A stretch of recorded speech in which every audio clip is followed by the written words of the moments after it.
ఒక్కసారి కొమ్మూరి గోల్డ్ కి కాల్ చేయండి. తాకట్లో ఉన్న మీ బంగారాన్ని విడిపించి మార్కెట్ ప్రైస్ కి వాళ్ళు కొనుక్కుని మిగతా డబ్బులు మీకు ఇచ్చేస్తారు. నమస్తే, వెల్కమ్ టు అవర్ ఛానల్. నేను పద్మిని. ప్రస్తుతంతో పాటు ప్రముఖ ఆధ్యాత్మికవేత్త, ప్రముఖ న్యూమరాలజిస్ట్, లక్ష్మీ నరసింహస్వామి ఉపాసకులు శ్రీమతి స్రవంతి గారు ఉన్నారు. మాట్లాడదాం. నమస్తే అక్క.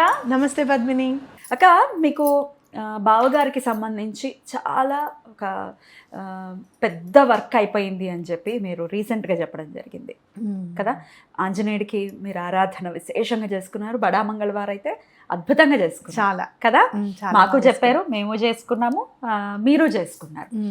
అయితే యూనివర్స్ ఏమైనా మీకు హింట్ ఇస్తూ ఉందా, ఎస్ నీ వర్క్ అవుతుంది అని? అంటే నేను ఎందుకు అడుగుతున్నాను అంటే, మాకు కూడా ఇప్పుడు మీరు numbers, God speaks with numbers అని అంటూ ఉంటారు.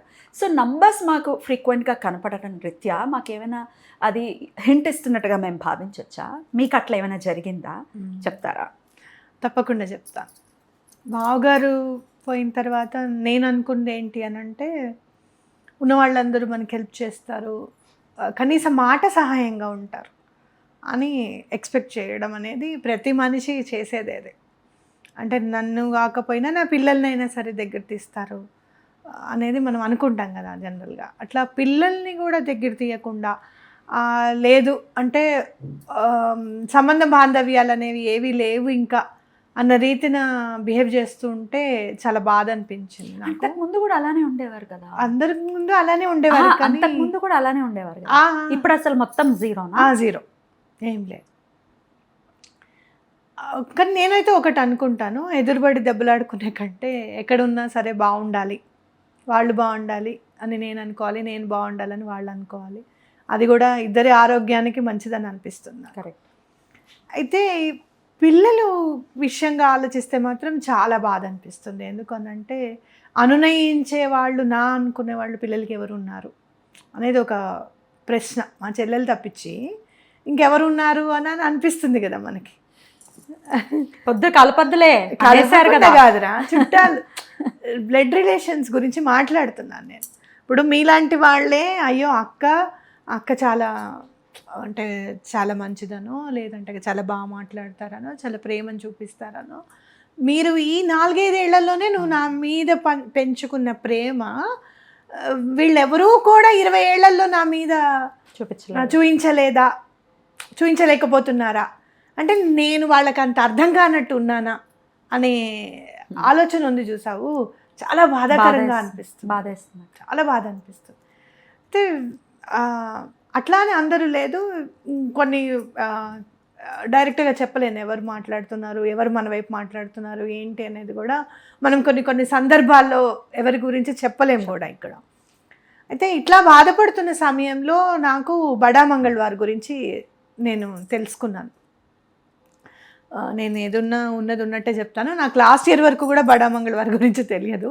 ఈసారి నాకు కూడా తెలిసింది బడా మంగళవారం అంటే ఏంటంటే, జ్యేష్ఠ మాసంలో వచ్చే మంగళవారాల్ని బడా మంగళవారం అంటాం. అయితే నేను ఏం చేశాను అని అంటే, మనకంటే ముందు ఉంటారనమాట నార్త్ వాళ్ళు, వాళ్ళ బడా మంగళవారం నుంచి స్టార్ట్ చేసి మన బడా మంగళవారం వరకు చేశాను. అంటే రిపీట్ చేసుకుంటూ వచ్చాను అనమాట.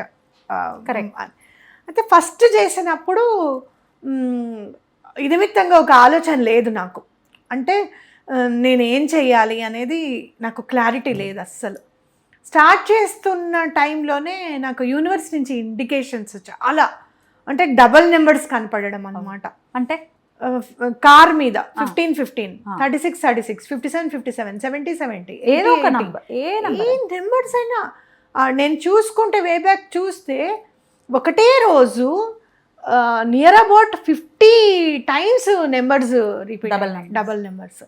అప్పుడు నేను అనుకున్న universe is trying to help me. Double number ఏంటి అంటే మిర్రర్ ఇమేజ్.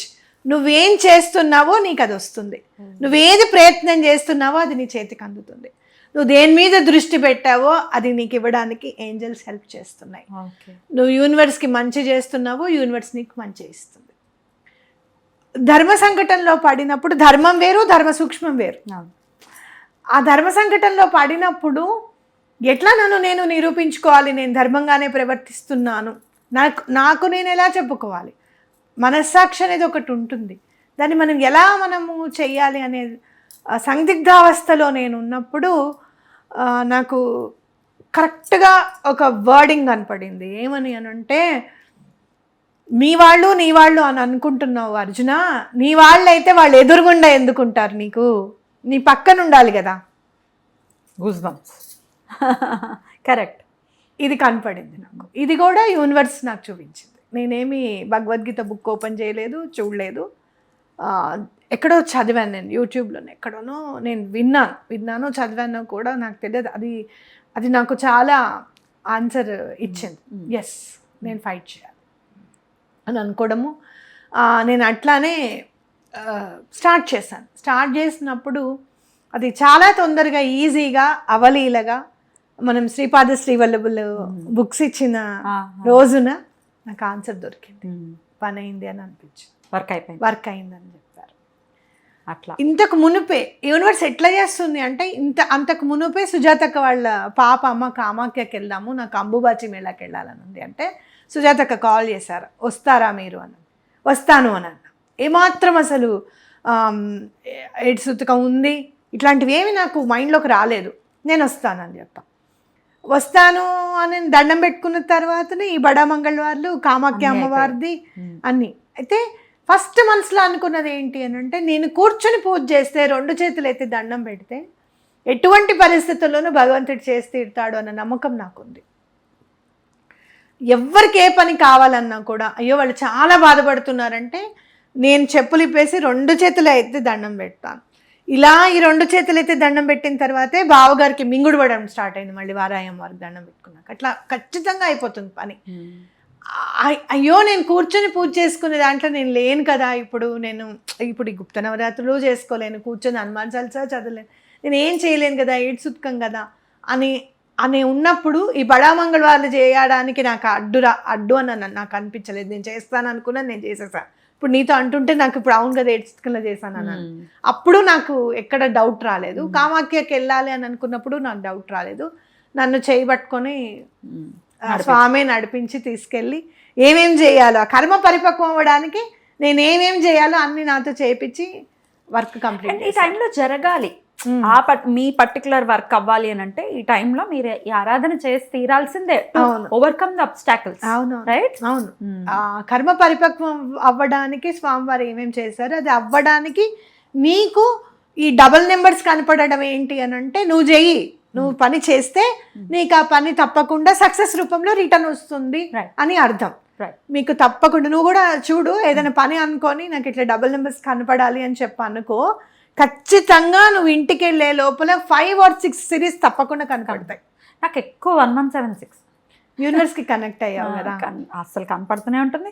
మీరు చెప్పిన మాట వినిపిస్తూనే ఉంటుంది. థ్యాంక్స్ చెప్పటం ఫస్ట్, నో మ్యాటర్ వాట్. నేను నీకు ఒకటి చెప్పాను చూడు, ఇది పని చెయ్యి అని అంటే బ్రతకడానికి ఆశ వచ్చింది అక్క అని అన్నావు. అంటే నేను చేయగలుగుతాను అన్న నమ్మకం నాకు కలిగింది అక్క అని అన్నావు. అది సక్సెస్ అవుతుంది అని కనుక నాకు నువ్వు చెప్పాలి అనుకుంటే, ఈ డబుల్ నెంబర్స్ ఈ పీరియడ్ ఆఫ్ టైంలో ఇన్నిసార్లు కనపడాలని నువ్వు అనుకోవాలి. అప్పుడు యూనివర్స్ నీకు ఆన్సర్ ఇస్తుంది. ఖచ్చితంగా కనపడిందంటే అంతే జరుగుతుంది. బ్యూటిఫుల్. సో ఇట్లా డబల్ నెంబర్స్ కనపడటం కూడా ఒక మంచి సిగ్నిఫికెన్స్గా మనం కన్సిడర్ చేయొచ్చు అనేది అర్థమవుతుంది. కనిపించిన తర్వాత మరి ఎట్లా థ్యాంక్స్ చెప్పాలి చెప్పండి. నేనైతే కొంచెం ఎక్కువగానే అమ్మవారికి నేను ఏం చేయాలనుకున్నాను నేను చేశాను. అయితే నా స్టైల్ ఆఫ్ గ్రాటిట్యూడ్ ఎట్లా ఉంటుంది అని అంటే, అమ్మో చాలా హ్యూజ్గా ఉంటుంది. అలాంటి సామాన్యులకు చెప్పండి. సామాన్యులకే చెప్తున్నా, మీకు వచ్చిన దాంట్లో 10% స్వామికి అని అనుకోండి. ఎటువంటి పరిస్థితుల్లోనూ 1% అట్లీస్ట్ 1% అసలు నథింగ్, అట్లీస్ట్ 1% అని అనుకోండి. దాని పక్కన 0 వేసి మీ ఒడి నింపకపోతే నా పేరు శ్రవంతి కాదు. మళ్ళీ రిటర్న్ ఇవ్వడమే స్వామి. ఇది చిలుకూరులో ఎందుకైతుంది పని, 108 ప్రదక్షిణాలు చేస్తాం కదా, ఫ్రీ. అదంతా ఎవరికి ఇవ్వాలి, మళ్ళీ పంచాలి స్వామి ఆ ఎనర్జీని అంతా అందరికి. ఎటువంటి పరిస్థితుల్లోనూ ఇట్లా ఏం చేయమంటారు? ఇప్పుడు మా శాలరీ వస్తుంది, సే 1,00,000 రూపాయలు వస్తుంది. యాక్చువల్గా 10% అంటే 10,000 చేసేసారు. కాదండి అంత చేయలేమండి అనుకుంటే వాళ్ళ ఓపికను బట్టి 1% 1,500 అంతా కూడా చేయలేము. ఒక 3,000 తప్పకుండా ఏం చేయమంటారు? ఆ డబ్బులతో మీరు ఏదైనా వెండి కొని ఇంట్లోనే దేవుడికి యూజ్ చేయండి. లేదు అంటే కనుక ఎక్కడైనా గుళ్ళో వేయండి. ఒకటి గుర్తుపెట్టుకోండి, మీరు అనుకున్న పని మీకు అవుతే గనక ఏదైనా వెండి సామాన్ కొని దాంతో నీకు ఉపచారాలు చేస్తూ ఉంటాను స్వామి అని దండం పెట్టుకో. మామూలుగా నేను కొనలేదు వెండి, అన్ని చిన్న చిన్నవే నా దగ్గర ఉన్నవన్నీ. చిన్న చెంబు, చిన్న ప్లేటు, అన్ని చిన్నవే, అన్ని బుజ్జివే. కానీ నాకు ఈ పని అవుతే నేను ఇది చేస్తాను, నాకు ఈ పని అవుతే నేను ఇది. ఇంత చిన్న చెంబు కూడా ఉంది నా దగ్గర. నాకు కూడా ఇచ్చారు ఇంత చిన్న బకెట్, ఇంకా ఉంది నా దగ్గర. మా వాళ్ళ బొమ్మ అనుకుని ఆడేసుకుంటున్నారు దాంతో. అంటే ఏంటంటే గ్రాటిట్యూడ్ అట్లా చూపించడం. వెండి కొంటే చాలా మంచిది, భగవంతుడికి కొంటే ఇంకా మంచిది. అండ్ మన దగ్గరే ఉంటుంది, సెట్ గా ఉండిపోతుంది, అంతే కదా, సెట్ గా ఉంటుంది. అది చూసినప్పుడల్లా మన గ్రాటిట్యూడ్ మనకి గుర్తొస్తుంది. అయ్యో ఆ రోజు ఆ పని చేశాను అని చెప్పి అనిపిస్తుంది. మీ మనసుకి మీకు ఏం చేయాలనిపిస్తుంది, అమ్మవారికి మంచి పట్టుచీర పెట్టాలనిపిస్తుంది, పెట్టండి, ఏం కాదు. 5,000 రూపాయలు పట్టుచీర ఆలోచించకుండా పెట్టేయండి.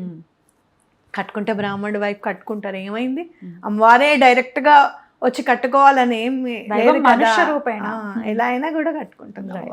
బ్యూటిఫుల్ అక్క, చాలా చక్కగా తెలియజేశారు. అలాగే నీడీ పీపుల్ కూడా ఇవ్వచ్చు కదా, అనాథ శరణ అని అనుకో, ఓల్డ్ ఏజ్. డెఫినెట్ గా అలా యూనివర్స్ కనెక్ట్ అయిన తర్వాత మీరు ఇచ్చే గ్రాటిట్యూడ్ నోట్ కూడా ఏ రకంగా యూజ్ చేయాలి అనేది కూడా మీకు ఇంటిచ్చేస్తుంది. ఖచ్చితం, అది మీ మనసు చెప్తుంది, దాన్ని ఫాలో చేసి. అంతే. బ్యూటిఫుల్ గా ఎక్స్ప్లెయిన్ చేశారక్క, కృతజ్ఞతలు. అయితే ఒక్కటి చెప్తాను, ఇంకొకటి చెప్పండి. ఆ కష్టం వచ్చినప్పుడు మాత్రం అమ్మవారి దగ్గర కూర్చొని కంటికి వంటికి ఏకదారగా అసలు ఇక నేను ఆవిడకి ఎట్లా అంటే ఆవిడ అక్కడ పెట్టేసా, నువ్వేం చేయాలనుకుంటున్నావు నువ్వు చేయి, నాకు ఏం చేయాలో కూడా నాకు అర్థం కావట్లేదు అని అనుకున్నప్పుడు విత్ ఇన్ అ మంత్ నువ్వు ఇది చెయ్యాలి అనేది నాకు స్ఫురణకు తీసుకొచ్చింది అమ్మవారు. అట్లా సరెండర్ అదే శరణాగతి అనేది ఖచ్చితంగా చేస్తే ఆవిడ చూసుకుంటారు. బాబాగారు అందుకనే బ్యూటిఫుల్, అసలు సర్వస్య శరణాగతి చెయ్యి అని అంటారు బాబాగారు. నీ భారములు నాపై వేయి నేను మోస్తాను అంటారు. ఒక తండ్రి మాత్రమే చేయగలడు. చేయగలుగుతాడు. చాలా చక్కగా తెలియజేశారు, కృతజ్ఞతలక్క. నమస్తే. నమస్తే.